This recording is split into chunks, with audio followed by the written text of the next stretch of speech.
बिहार में शिक्षक बहाली को लेकर जो नई नियमावली लाई गई है, तो सबसे पहले जो गुणवत्तापूर्ण शिक्षा के लिए, क्योंकि सुप्रीम कोर्ट में केस चल रहा है, जो बीएड पास है उनको अलाउ किया जाएगा या नहीं। अभी तक है कि डीएलएड वाले ही 1 to 5 में जा सकते।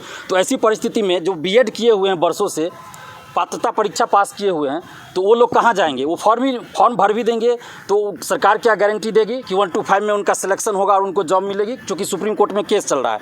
तो 6 to 8 का जितना भी सीट खाली है, सरकार से हम ये मांग कर रहे हैं कि सबसे पहले आप 6 to 8 की जितनी रिक्तियाँ हैं उन सब पे वैकेंसी निकालिए, क्योंकि सबसे ज़्यादा अभ्यर्थी इसी में हैं। इसके बाद 2011 के बाद STET परीक्षा आर्ट्स विषय के लिए नहीं हुआ है। जो 2019 का चल रहा था वो साइंस के कुछ सब्जेक्ट के लिए हुआ, अभी कॉमर्स के लिए हुआ, लेकिन आर्ट्स विषय के लिए हुआ ही नहीं है, और सबसे ज़्यादा अभ्यर्थी आर्ट्स विषय के लिए।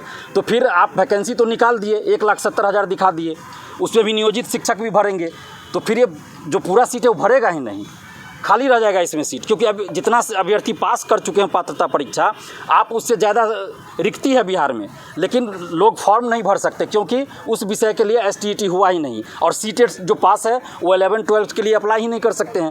तो ऐसी परिस्थिति में सरकार को ये सोचना चाहिए कि क्या रास्ता निकाला जाए कि अभ्यर्थी फॉर्म भर सके। और इसके अलावा जो अपियरिंग वाली बात है, बहुत सारे स्टूडेंट्स का कहना है कि वो पात्रता परीक्षा पास कर चुके हैं, सीटेट पास कर चुके हैं, उनका बीएड का रिजल्ट आने वाला है, किन्हीं का जुलाई में, किन्हीं का जून में, तो उनको भी मौका दिया जाए, अपियरिंग में फॉर्म भरने के लिए मौका दिया जाए।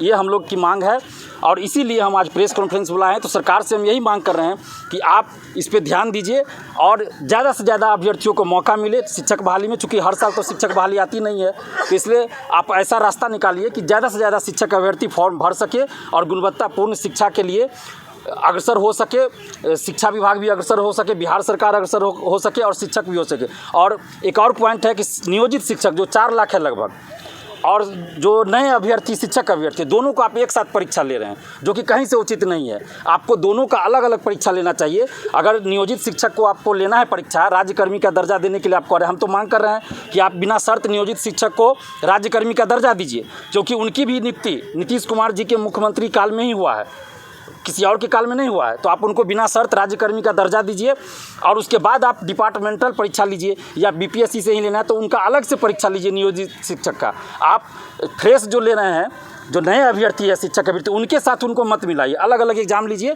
ये हमारी मांग है, पारदर्शिता रहे, जिसका तो चर्चा BPSC के चेयरमैन अतुल प्रसाद जी ने कहा ही है कि पारदर्शिता रहेगी। तो उसके लिए हम धन्यवाद देते हैं BPSC के चेयरमैन साहब को कि उन्होंने इस बात को रखा है कि हम पारदर्शिता लाएंगे और धांधली सेटिंग नहीं होगी, पेपर लीक नहीं होगी। तो इसके लिए हम धन्यवाद देते हैं अतुल प्रसाद जी को। साथ ही नीतीश कुमार जी से ये मांग कर रहे हैं, तेजस्वी यादव जी से मांग कर रहे हैं, जब आप बिहार में 10 लाख 20 लाख नौकरी की बात कर रहे हैं, तो आप इस तरह की वैकेंसी निकाल रहे हैं जिसमें कि अभ्यर्थी फॉर्म ही नहीं भर पाएंगे, तो आधा से ज़्यादा सीट तो खाली रह जाएगा, तो फिर नौकरी किन को मिलेगी? तो इसलिए आप इस पर ध्यान दीजिए। 6 to 8 का आप जितना भी रिक्ति है उस पर वैकेंसी निकालिए, नियोजित शिक्षक के लिए अलग, और फ्रेश जो अभ्यर्थी हैं शिक्षक अभ्यर्थी उनके लिए अलग एग्जाम लीजिए। यही हमारी मांग है।